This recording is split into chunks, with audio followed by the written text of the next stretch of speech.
This is the Royals POSTCAST, your instant game reaction for the Kansas City Royals. Part of the Locked On Podcast Network, your team every day. And welcome in to the Royals POSTCAST here on the Locked On Podcast Network and the Locked On Royals channel here on YouTube. I'm Chance Liebau. Thanks for spending your Monday evening with us. I also want to say thank you for spending the Monday evening with the Royals, because if you're here, that means you at least sat through some of that game. And if you sat through more than 3 innings of that, you're a better man than I am. I mean, if I did not have to do this for a living, folks, that game would have been off after Michael Wacha, just mentally, physically soft after he just got tossed around like a salad out there. I mean, I was done. I'm really just done. This was one of the most embarrassing losses in recent Royals memory. They'd never looked good at any point in this game. They lose 12-5 before the offense even really got going. The Royals were down 9-0 in the 4th inning. Cal Raleigh had homered twice.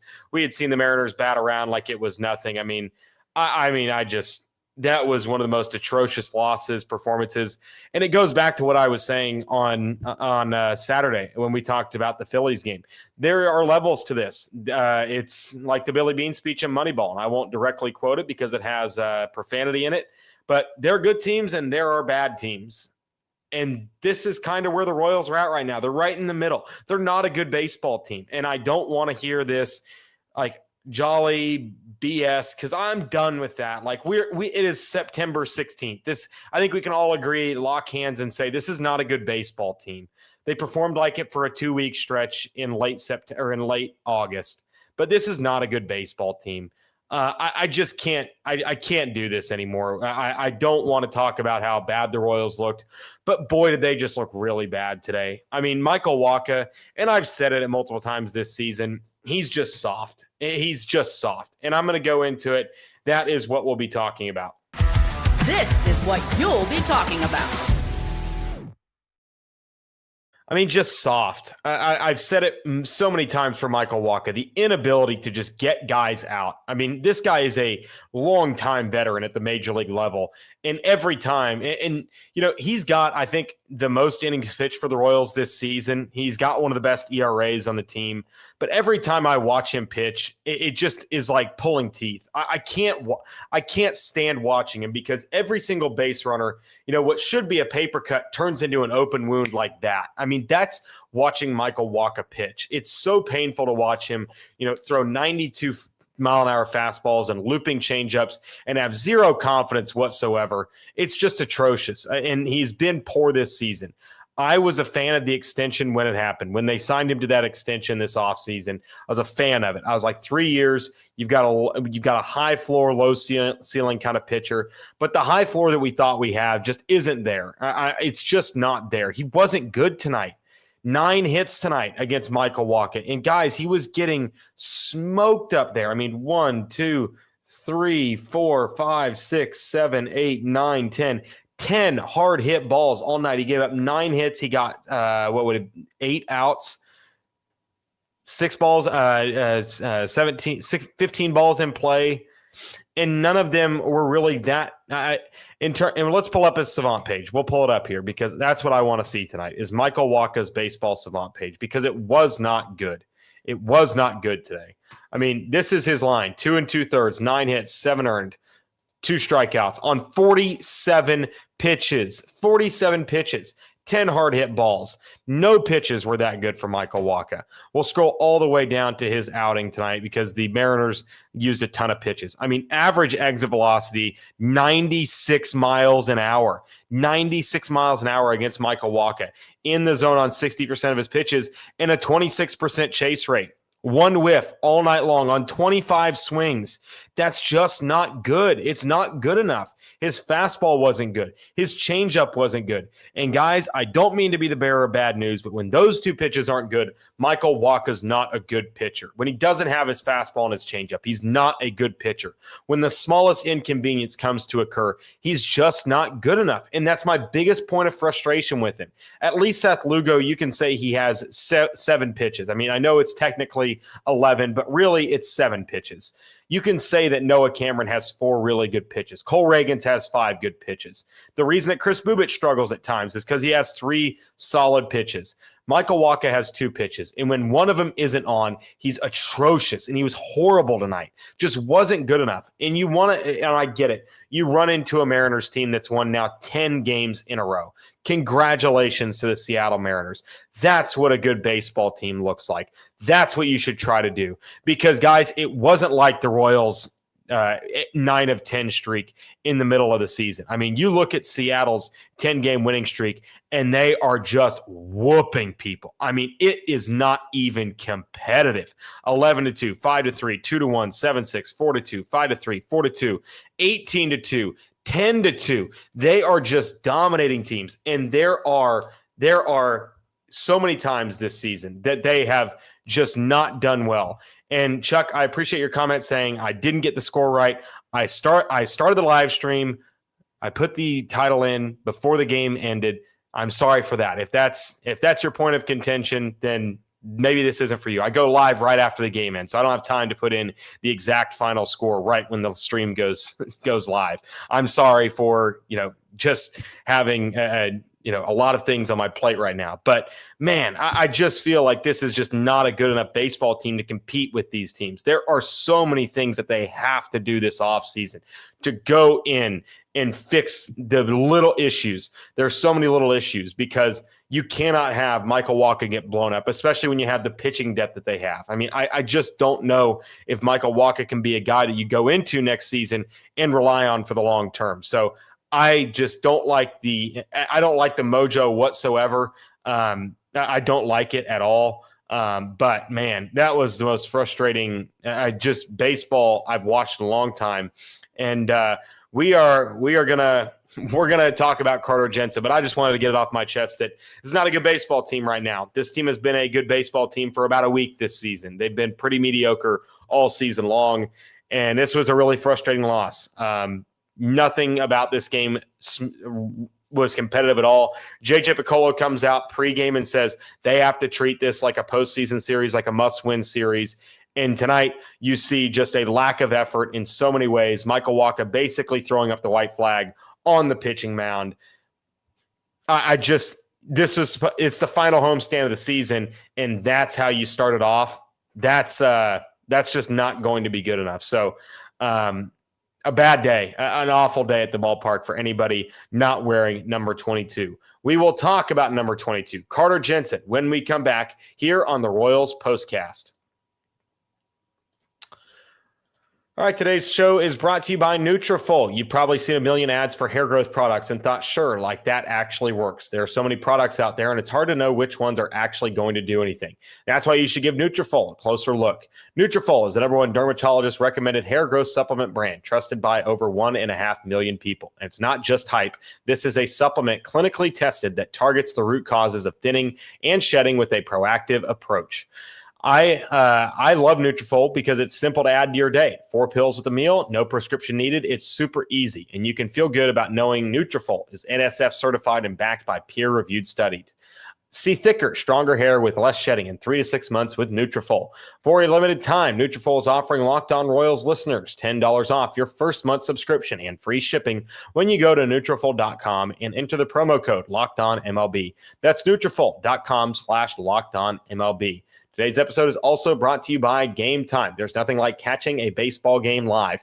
The energy, the crowd, the chance to see your team in person. But actually getting tickets, that's the tough part. Queues, login screens, surprise fees. It takes all the fun out of it. That's why I use Gametime, the app that gives the advantage back to fans. Gametime is fast, easy, and backed by the Gametime guarantee. You'll always get 100% authentic tickets delivered on time and at the best price. Plus, all fees are included, so the price you see is the price you pay. The app made it super simple. I could even see the exact view from my seat before buying. And remember, fees are included, so you can know your total up front with no surprise fees at checkout. Download the Gametime app, create an account, and use code LOCKEDONMLB for $20 off your first purchase. Terms apply. Again, that's promo code LOCKEDONMLB for $20 off. Swipe, tap, ticket, go. Download Gametime today. Today's episode is also brought to you by FanDuel. The NFL season is here, and FanDuel is making sure you're ready for kickoff with a can't-miss offer. Right now, new customers can bet just $5, and if your bet wins, you'll get $300 in bonus bets to use across the app. I love using FanDuel because it fits however you like to bet. Player props, building a same-game parlay, or even jumping in live as the action unfolds. My same-game parlay for Thursday Night Football, I'll take the Bills money line, James Cook 2+ touchdowns, and Tua over passing yards. So that will be my same-game parlay for Thursday's game between the Bills and the Dolphins. So are you ready to play? Download the FanDuel app now by visiting FanDuel.com to get started. That's FanDuel.com to place your first $5 bet. All right, Carter Jensen was really, really good tonight. Justin asked the question. I appreciate the questions today in the chat. Carter Jensen or Blake Mitchell or Salvi, who do you pick? I think Carter Jensen has proved to be the more reliable answer there. I love that they're using him behind the plate now.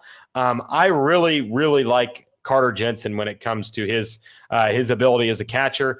I'm not a huge Blake Mitchell fan. I never liked the pick. I don't think the pick has panned out. I know that some prospect lists have him at a top 40 prospect in all of baseball, but the guy is simply overmatched in high A right now, and I don't think that the bat has necessarily come along as they've wanted it to. An elite level athlete, truly an elite level athlete here at the catcher position, but Carter Jensen provides you much more consistency at the plate. And I feel like Carter Jensen's also a really solid defender. So with that, I like Carter Jensen a lot more going into the future for the Royals, and tonight proved just why.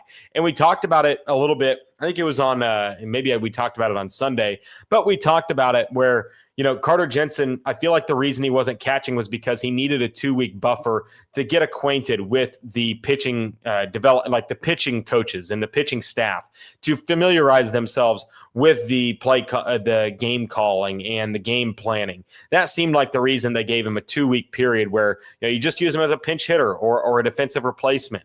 Now that he's gotten acquainted and Salvador Perez has been relegated to the designated hitter role, which he's been really good in this season. He picked up another hit tonight. I was really impressed by Salvi's ABs. He goes 1 for 5 with a punch out, but I still liked what I saw from him.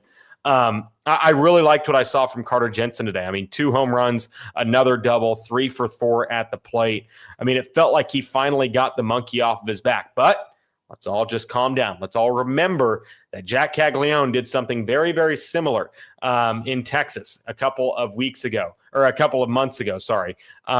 He had a really rough stretch to start, similar to Carter Jensen. And what happened? Well, Carter Jensen came out and had Jack Caglione came out and had a really, really good really good appearance against the Rangers, a 2-home run game, starting to feel confident in himself. But now, after that, he kind of got cold there a little bit. But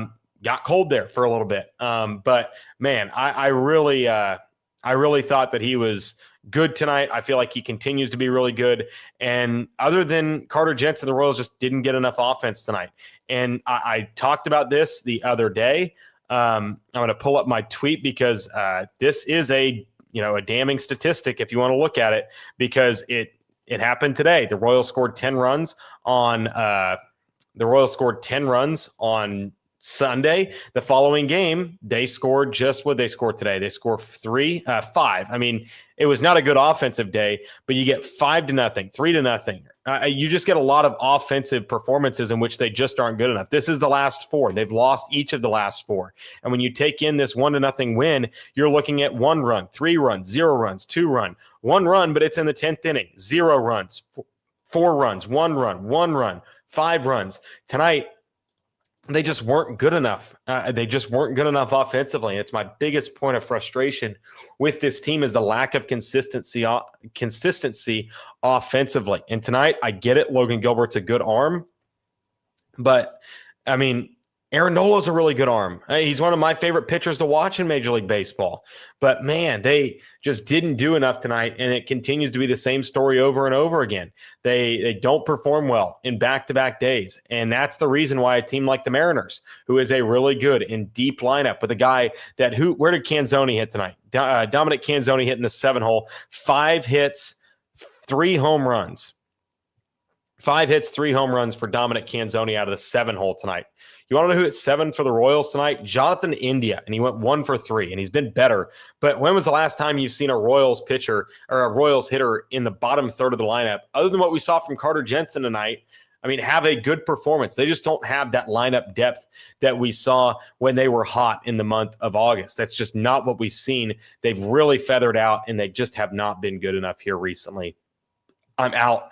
I don't think they're going to make the postseason. I've said it pretty much since June that they weren't going to be a postseason team. They could be competitive, but man, I just don't think that they have been good enough. And they need to fix a lot of things coming up here in the next couple of months, because this is just not a World Series. They're not going to compete in the Central next season for a division title, at least. If this is what they're throwing out there, they need to be much, much better than they were.